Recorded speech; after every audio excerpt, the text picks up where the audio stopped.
The corner behind me was during the 1930s, the home of a grocery store run by Sam Badar.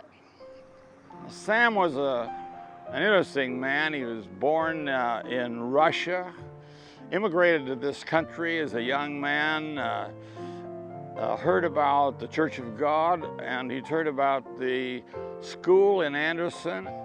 So Sam Badar got on his motorcycle and rode out to Anderson, Indiana, and enrolled in the school that was being carried on in the 1920s. Sam worked hard. It was not easy for him, but he managed to stay in school, and then he entered himself as a candidate for the ministry. He was ordained and pastored several churches, but to be very truthful about it, they were not very successful. Sam's gifts were not in the area of preaching and pastoral work. Sam's gifts were in business and in mechanical things. Mechanical things came very easily to him. And so after a couple of churches, Sam, now being married, brought his family back to Anderson and set up a business in the grocery store, which is just behind me, right on the corner. Sam's business, I would not say flourished, but it was a substantial business. And he was he was a good businessman and very careful about what he spent, and the business thrived. And we are talking about the deep depression which fell upon the land beginning in the 1929s and extending up through the 30s. It was a really difficult time, and particularly it was difficult for our faculty members.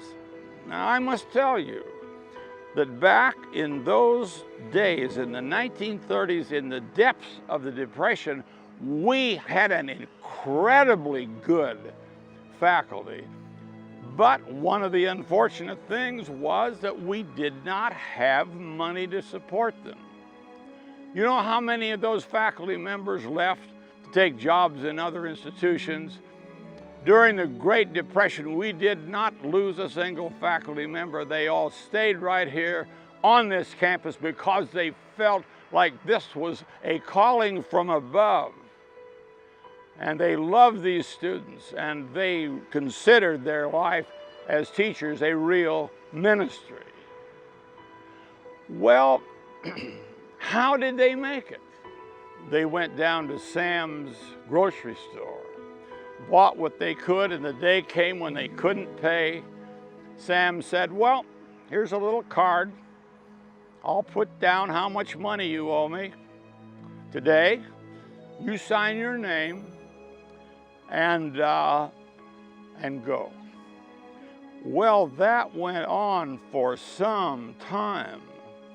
And I suppose it would be a fair thing to say that Sam Badar kept a lot of our faculty people and their children in food during the Depression.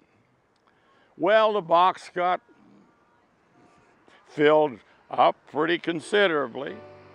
Now, we were beginning to come out of the Depression. Sam looked at that box one day and he said to himself, Lord, I know you're talking to me today about this box. And he put the box under his arm, and he had some things to do out in the backyard, and he walked out with this box under his arm. His wife saw him coming out, and she said, Sam, what are you doing out here? Well, he said, I have some business here. With that, he walked over to a trash can. She said, Sam, what are you doing? he said, just watch. He turns the lid off the old box, turns it upside down, dumps the contents into the trash can, takes out a match, lights it, drops it in the ash can, and burns up all of the IOUs. That was an act of grace, an act of generosity, an act of love. And for those of us who lived at that time, it is a time and a place that will always be holy for us. Sam Badar, you were a good man, and you were a generous man, and we will not forget you.